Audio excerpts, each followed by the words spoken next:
როდესაც ენა, ერთი ენა, ღმერთის სალაპარაკო ერთი ენა რო ქონდა ხალხს და ამ ენის მეშვეობით ცუდად დაცემული ადამიანები ღმერთს დაშორდნენ და სატანასთან რაღაცა შენი ააგეს გოდოლის რაღაცა კოშკები. ღმერთმა ენა აურია და ამ აღრეული ენებით ერთმანეთს ხო დაშორდნენ და ყველა ამ თავთავიანთ ენებზე თავიანთ ღმერთებს ადგენდნენ და სუმთლად დაამახინჯეს ენები. ენები კიდე ენების ისტორია რა იცი ცივილიზაცია და აი ჩვენ ამ ენით ესეთო და ზოგმა ძალიან ბევრმა ენების გაღმერთება დაიწყო. აი ჩვენი კულტურა თუ ენა დავკარგეთ ადამიანების და ადამიანები არ დაიკარგება. ენა შეიძლება დაკარგო, სხვა ენა შეიძინო. ენას ცვლილებები აქვს, ამოიღე ერთი, გადახვედი მეორეში, მაგრამ შენი სული ენასთან კავშირში არ არის. ხო, იქით ენები გაქრება, ეგრეთ წერია. ენები აღარ იქნება, მე არ ვიცი როგორ იქნება კომუნიკაცია. ჩვენ არ ვიცით ედემის ბაღში როგორი რა ენაზე ლაპარაკობდა ადამი და ევა. ის რაც ჩაწერილი ებრაულ ენაზე არის. ღმერთმა ესე ჩააწერა.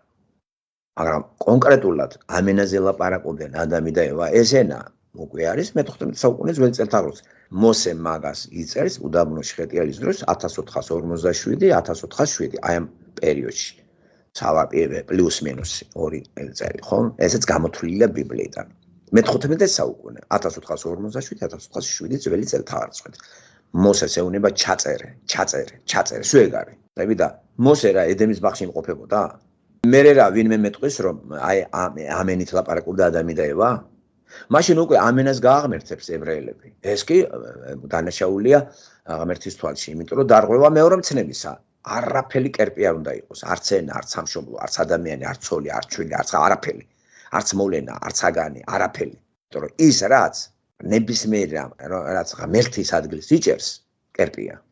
ეს ბერმა კერპი ის ხო არ გონიათ მარტო რომ გამოძერწე რაღაცა იმას ეთაყვანები.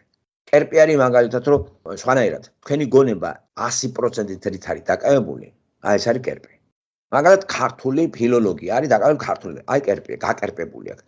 კინო მცოდნეს კინო, გაკერპებულია. მე იმას კი არ ვიცახ რომ კინოს ისტორია უნდა იცოდე და არ იყო მეცნიერი. ისტორიკოსი, გუბაზი იქნება თუ ვიღაცა, ივანჯა.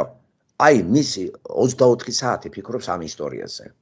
ეს ამის კერპია და ყველაფერს იხილავს ამ კუთხით. ჩვენ ყველაფრის განხილვა უნდა მოახდინოთ ღმერთის ხედვით. აი ეს უფრო ობიექტური არის. ამიტომ უნდა ჩამოყალიბდეს ჩვენში ხედვა, ღვთიური ხედვა. ესე იგი ქრისტიანული. სოფხედველობად უნდა იქცეს ეს. წინააღმდეგ შემთხვევაში ჩვენი ხედვა არის სატანური. და სატანას მიტაცებული რო ყავს ადამიანი, ნიჭერები ხო იბადებიან კაცო. ნიჭს სატანა კი არ იძლევა. ნიჭს ღმერთი იძლევა და ამ ნიჭით სატანას ემსახურება და ამ სამსახურის ფინალი დედამიწის დაწვა და კატასტროფები. რომელიც მთელი ისტორიის მანძილზე იყო, პატარ-პატარა და მერე გლობალურად მოხდება და შეწყდება ეს ყველაფერი.